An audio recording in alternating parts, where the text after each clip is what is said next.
namu achi qofa miidhu ummanni sunii fi ummanni godinaalee ollaa wal keessa deema kanaaf ummata achi qofa miti kan miidhuuf deemu biyyattii tana hunda waliin gahuu danda'a jechuudha osoo wanni fedhe galee osoo balaan fedhe galee yeroo ammaatitti intarneetii cufuun ifaa dhaamsuu wanni jedhamu kuni koronaadhaan wal ta'anii walii galanii hojjechuu kan ta'u taate biyya teenya keessa nuu babal'adhu nama kana nurraa fixii nullee nu fixii yoo jettu taate malee wannummaan loojikaal hin jiru ani diinummaatti hin fudhadhe beektaa kaleessallee dogongora siyaasaa haa taatu waan adda addaatiin bu'aa siyaasatiif haa taatu intarneetiin cufame bakka dhukkubni kun ka ummata godinoota sanii san qofa osoo hin tahin biyya guutuu dinagdee biyyatti ummata biyyatti fixuudhaaf kasaasuudhaaf deemu kana keessatti Itiyoo Telekoom intarneeta bilaash godhuu qabaa tureeyyu amma onni godhanii jiraniiti maal free calling gatti bilbiltee odeeffannoo itti argattuu fi waatti gabaastu ummanni wallaggaatii fi gujii keessa jiru maaliin haa gabaasu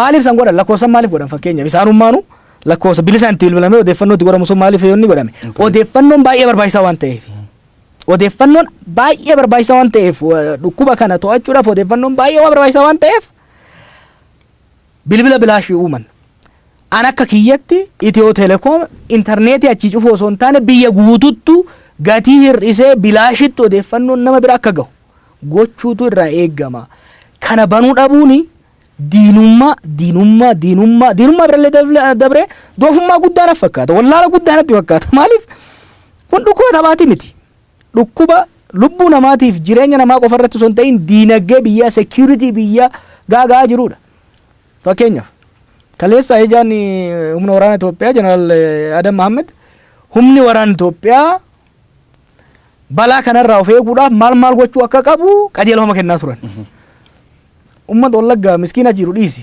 siviiliyaanii achi jiru dhiisi waraanni achi jiru kun akkamitti of eeguudhaaf ta'a waraannummaan Itoophiyaa achi jiru kuni kana ga'ee eegsisa reebee loltoota nurraa cafan laqanii isaan achi ergan kuni ka dhukkubni kun dhufee isin fixu edaa of eegaa jedhaniin kuni odeeffannoo sana eessan argata moo televiziyoona jala taa'ee haasawuu dhaggeeffatu qaba by the way odeeffannoon zabana kana reediyoo fi televiziyoona irraa argamu baay'ee muraasa odeeffannoo namni ka argatu viidiyoo daqiiqaa takkaa gadi barreeffama paaragraafii takka kanarraa odeeffannoon ka argamu zabana kanatti meenu zabana kami ka teenyee televiziyoona irratti teenyee odeeffannoo argachaa jirru odeeffannoo keenya baay'ee silkii teenya irraa arganna jechuudha odeeffannoon saffisaan qonnaan bulaan qonna isaa keessa dhaabate barataan daree isaa keessatti loltuun qawwee isaa qabatee mishigii isaa keessa qabatee ka argachuu danda'u intarneetiidhaan jechuudha dhukkuba kana ofirraa dhaabuu yoo ka barbaadu taate muummichi ministeeraa intarneetii banuu danda'uudha qaba kuni diinummaa uummata irra godhamu hin ta'in wallaala guddaa natti fakkaata akka mootummaatti waan kana godhanii deemuun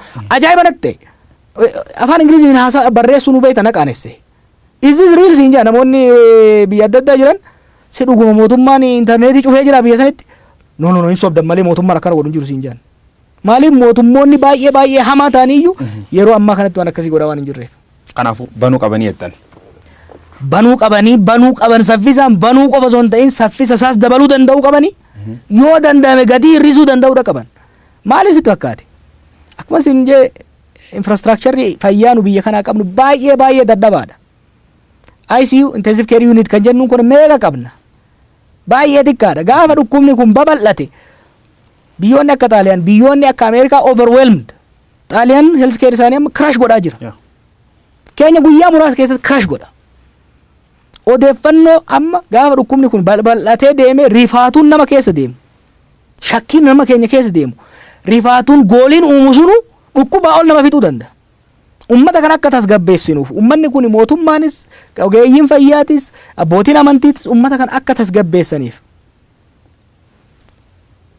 odeeffannoo walii daddabarsuun baay'ee barbaachisaadha televiziyoonaa fi reediyoon gahaa miti internet is the most essential faster cheaper accessible kanaaf internetii kana banuuni ummata kana baraaruu qofa osoo hin ta'in mootummaa tanaayyuu baraaruu maaliif paandemiksiin kun waan laafaa miti namni argaa hin jiru mootummaa Ameerikaa jechuun bara addunyaa kanarratti mootummaa humna diinagdeetinis humna waraanaatinis infrastructure fayyaatinis biyyi itti dhiyaatu hin jirtu yoo of jajuu fi boonuu taatellee namni Tiraampiin ga'u hin jiru bara inni hoollatee biyya cufaa jira maaliif dhukkuba akkaan saffisaan socho'aa jiru ummata akka malee shororkeessaa jiru. Ummata Ameerikaa keessatti hin guddadhe.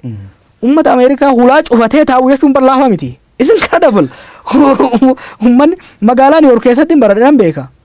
Magaalaa New York cal jettee hoggaa cufamte. Anammeenya dhukkuba sanii Ameerikaa irraa asii achi ilaaleetiin Ameerikaa irraa hubadhe. Ummanni sun amma Vegas fudhadhu cufa amma. Gaafa 9/11 gaafa boombii itti darban san Vegas daqiiqaa 5 qofaaf cufamte jedhan. Amma guutuu cufa. Ummata halkanii guyyaa odoo balaan bu'ee odoo wanni fedhe ta'e namni asii sulduratti ajjeefame itti deebi'ee daansii isaa itti fufee ta'u ummanni achi sun. Ummanni sunuu hulaa isaa cufatee balbala isaa cufatee ala bahuu dhiisee taa'aa jiru kana keessatti biitii hiyyeetiin teenya. Ta buufata fayyaa sirnaa hin qabne. Ka ummata miliyoona 120 diinagdee du'aa kanaan qabdu. Biitii sun silaa balbala isii cufattee haga dhukkubni kun babal'atu osoo hin ta'in akka hin babal'anne humna qabnu hundaan beekumsa qabnu hundaan xaarree taaftetti yaa rabbi nu gargaarii nurraa hambisii nurraa laaffisi jennee itti kadhannu malee yeroo intarneetii itti cufnee akka gowwaa dhukkuba uummatatti deemu callee ilaalluu miti. Kaan gaafiin baay'inaan ka'uu jirtu waa'ee hidhamtootaati. Biyyoota hedduun fakkeenyaaf Iraan yoo fudhannu 85 ol hidhamtoota gadhiifti. Agreementii warri godhatu warruma beeka. Sababi isaa fuula namitti baay'inaan wanni dhukkubee kun daddabruu waan danda'uuf lubbuu namaa daagam keesseensisu waan hin qabneef tarkaaffii kan fudhatan. Biyyeen keessa namoota hedduun warri poolitikaanii dhabu kun baay'inaan hin jira. Fuula hedduutti ammoo namuma 500 fuulatti walitti galchanii jiraachuu fedhageenya. Kuniin dhiibbaa akkam qabaataa warra kan akkamiin addaan baasanii gadhiisuu danda'an yookaan waan manni dhaahee jira sun akkamitti to'achuu danda'an. Fali maal? Namni keenya beekuu qabu dhukkubni kun seenee jira biyya kana. Lakkoofsillee akka isaan jedhanitti kanatti hin fakkaatu. Guyyoota deddeebi'an kana saffisaan babal'achuu ta'a. Kana jechuun manneen hidhaa dhaquunsaa waan hin oolle. Tokko manneen hidhaa idileetu yoo kan taatu taate of qopheessuu danda'uu qaban.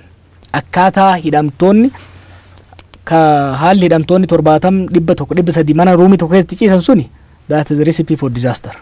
Ana akka laalutti. Manneen hidhaa yoo namoota gadi laafuu dandeenye taate hardened criminal warra jennuun warra obeessu uummata miidhamee yaadamu yoo taate haalli isaan itti adda baafamanii warri Ameerikaas warri Iraanis amma kan godhaa jiru hardened criminals warra nama fixee warra akkasii kan ta'u taate haalli isaan adda itti eegamuu danda'anii kan tolchaa jiranii irra jireessa garuu gallakkisaa jiran.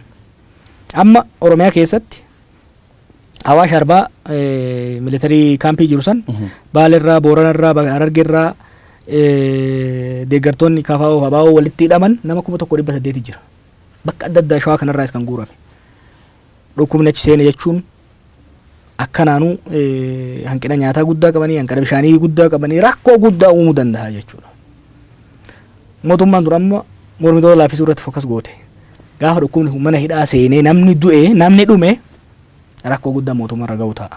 Ana akka kiyya burraayyuu kanatti nama 500 nama 1,000tu ruumii xixiqqaa keessatti walirratti tuulamee taa'aa jira jechuudha. Kanas warri mootummaa itti yaaduu danda'uu qaba. This is not normal time. Warri Ameerikaa amata 100 booda rakkoo akkanaa ka argan. Addunyaan tunuu amata 100 wayii booda ka agarte. Umrii keenya keessatti, umrii abboota keenyaa keessatti rakkoon akkanaa addunyaa irratti uumamee hin beeku. Walii dhuufi abbaa irrummaa itti deebi'an. Namni yoo jiraate walidha, namni yoo jiraate wal bilcha, namni yoo jiraate wal saama, yoo namni yoo jiraate humna qabu walitti agarsiisa. Ana akka kiyyatti keessattuu hidhamtoota siyaasaa gallakkisuu baannaan madaa hamaa biyya kana keessatti uumuu danda'a. Namoota gallakkifamuu danda'an gallakkisu. Namoota immoo yakka gurguddaa, yakka gudeeddii, yakka ajjechaa hojjetee yoo ba'ellee uummata kanaaf rakkoo uumama jedhamee yaadamu walirratti tuuluu osoo hin ta'in adda addaan babbaasanii faffageessanii kaa'uun barbaachisaa natti fakkaata. Maaliif? By the way, hidhamtoota keessa jechuun poolisii achitti keessa illee seena. Dhukkuba ajaa'ibaa, dhukkuba hamaa beekta kun. Dhukkuba abaarsaan dhufe natti fakkaata. Maaliif? Hidhamnaan poolisii isa eeguu hin qabama. Poolisii isa eeguu qabame jechuun maatii isaatti galfataa jechuudha. Xuluq taane jechuun uummata hunda wajjin. Kana siiriyaslii fudhachuu danda'uu qaban, qoosaa dhiisuu danda'uu qaban warri mootummaa kan hoogganaa jiru. Kanaaf dhaamsi ani qabu hanga danda'ameen hidhamtoota gallakkisu. Borullee maal haa ta'aniin wal deebisanii silaa hojiin isaanii namu hidhu rakkoon qabu. Eessa dhaqa namni biyya kanaa silaa? Warra garuu lakkisuu hin dandeenye garuu kophaatti addaan fageessanii yoo hidhan gaarii natti fakkaata. Khaanii rakkoon jajjabduun ta'uu jirtu imbaasiin Ameerikaaleen asirratti ibsannee jira akkasumas BBC farrallee reef argee jira waan kan muummichi ministeeraalleen react godhuun oolu namootni lammiileen biyya Itoophiyaa keessatti dhaqanii itti darbatamee dhani wanni odeeffamin jira wanni kun akkasumas Naayiroobii fa'aa keessa naannoo Keeniyaa keessallee waan akkana hima turan. Maani wanna kana kun ta'uu malte dhukkubi kun dhukkubil maanu nama cufu waliin aduu jiru wanna kun diqqoo imeeji biyyaallee lemmiitu nam waliin jiraatu lakkas godhuun asirratti maal jettu kan gorse dhaamsat qabdu. Kun dheengaddan arge keessan warri lammiilee biyya alaa kawlee argan argeetiin dhaamsa barreessin ture afaan lachuunu. Look dhukkubni kun sanyiiwwan wal qabatu hin qabu lammummaan waan wal qabatu hin qabu waanuma chaayinaatti dura ba'eef malee nama China haga tokko to'achuu eegaltee turte jirti amma lakkoofsi guddaan kan jiru Awurooppaa fi Ameerikaadha. Itti aansee Afrikaa akka ta'u kan sodaatamaa jiru. Dhukkubni kun sanyii waliin qabatu. Dhukkubni kun kalarii yookiin immoo halluu qaama keenyaatiin waliin qabatu. Dhukkubni kun lammummaa keenya waliin qabatu. Dhukkubni alaa namoonni abbaa fedhaa ta'u. Obboleessa kiyya ta'uu danda'a, obboleessa kiyya ta'uu danda'a. China, Itaaliyaan, Ameerikaa dhaqee akka dhufu taate dhukkuba san qabatee dhufuu danda'a. Kanaaf yookiin namoonni akkan seene dhoorgu akka biyyoonni biraa godhanitti immoo yoo kaseenan taate eerpoortii sirriitti ishee godhu sanboota guyyaa 10 jaameef namoonni sunis uummata irraa of baasanii mana ofii ta'anii eegu kanatu irra barbaachisaa malee fakkeenyaaf lammiilee Chaayinaa haa taatu ka Xaaliyaan haa taatu ka Jaappaan haa taatu ka nagaan nu wajjin jiru numa wajjin rabbiin eeggataa jira.